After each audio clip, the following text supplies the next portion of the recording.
Magandang buhay mga kapatid na nakikinig sa mga update ng ICC case ni FPRRD. Ito po yung mga fact check na na-research ko today. Attorney Kaufman ay nag-deny on the reports of internal disagreement within the former President Rodrigo Duterte's defense team. Wala pong pagkahidwaan, stating that there are absolutely no internal disagreements among the persons responsible for handling the former president's defense. Kaufman also downplayed the significance of former presidential spokesman Harry Roque's comments, calling them comical intrigues. Nakakatuwang intriga ni Harry Roque, and describing Roque as an irrelevant person. Kumbaga, wala namang relevance ang kanyang pinagsasabi and existence doon sa kaso na hinahandle niya. Kaufman made these remarks in response to Roque's claim that Duterte's common law wife, Hanilet Avancenia, was barred from visiting him at the ICC detention center.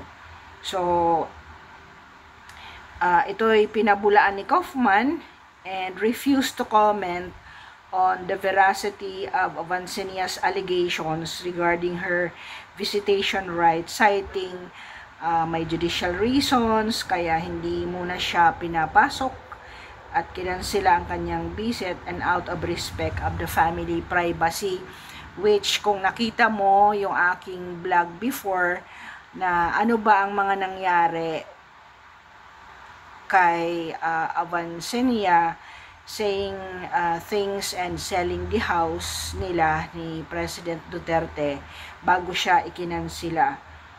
Kaufman emphasized that Vice President Sara Duterte, as a lawyer herself, is fully qualified to judge the quality of his engagement with and work for the former president. So, mas may alam si BP Sara kung siya ba ay nagtatrabaho o hindi. He expressed regret that he is being forced to spend time addressing Roque's claim, which he believes are baseless and meant to vilify the defense team. Nalulungkot siya na kailangan siyang mag-delve sa kanyang oras or mag-spend ng kanyang oras sa sagot sa mga walang kwentang mga bagay na sinasabi ni Harry Roque. Kaufman made these remarks in response to Roque's claims na siya ay papalitan or siya ang nagpaban kay Hanilet sa ICC.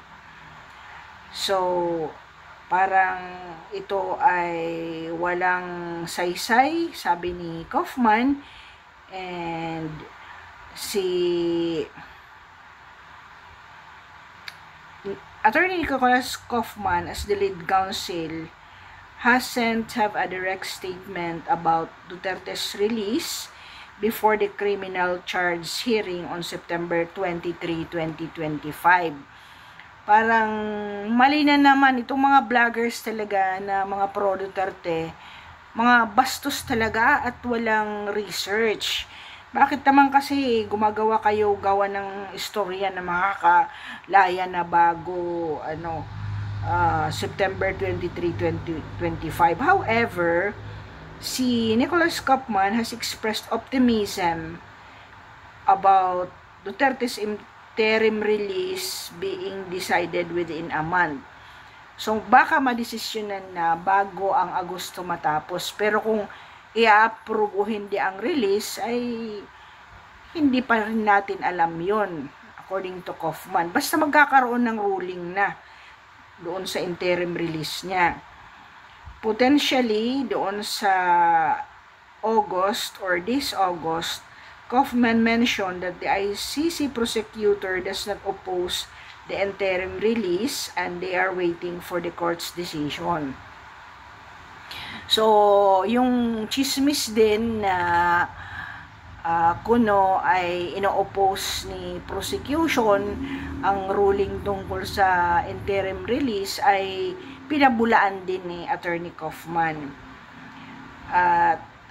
Kaufman also stated that Duterte's legal team is working on the interim release bid, citing 3 factors that may affect it.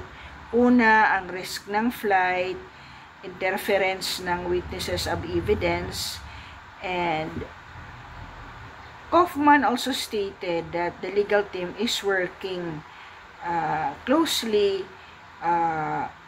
with the President para malaman natin na itong mga factors na kinatatakutan like interference with witnesses of evidence and continuing crimes ay walang basihan kasi ang assertions po nga ni BP Sara, itong mga tao ay inaccuse na siya nung mayor pa si President Duterte at naging presidente pa rin si President Duterte hanggang nag-retire na si President Duterte or natapos na ang kanyang term, ay wala pa rin namang namamatay dito sa mga nag-a-accuse sa kanya.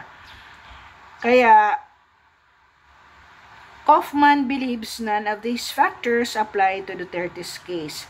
The defense team is preparing for the September confirmation hearing, reviewing an immense volume of evidence disclosed by the prosecution.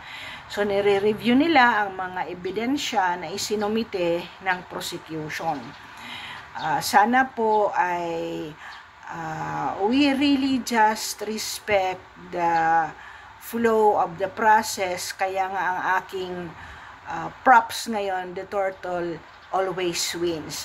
So, kahit nakukuparan tayo kay Kaufman, ay tayo ay wala doon at hindi ka naman abogado at hindi ka rin na-hire kung ikaw man ay ICC lawyer din, abay tumigil-tigil ka na sa salita mo na irrelevant naman yung mga pinagsasasalita mo. Listen sana, we just pray for the release and the heart of those judges who will listen to the presentation of the case.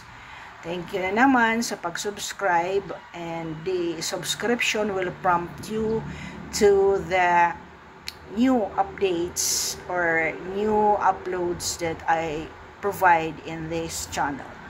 Welcome to my community.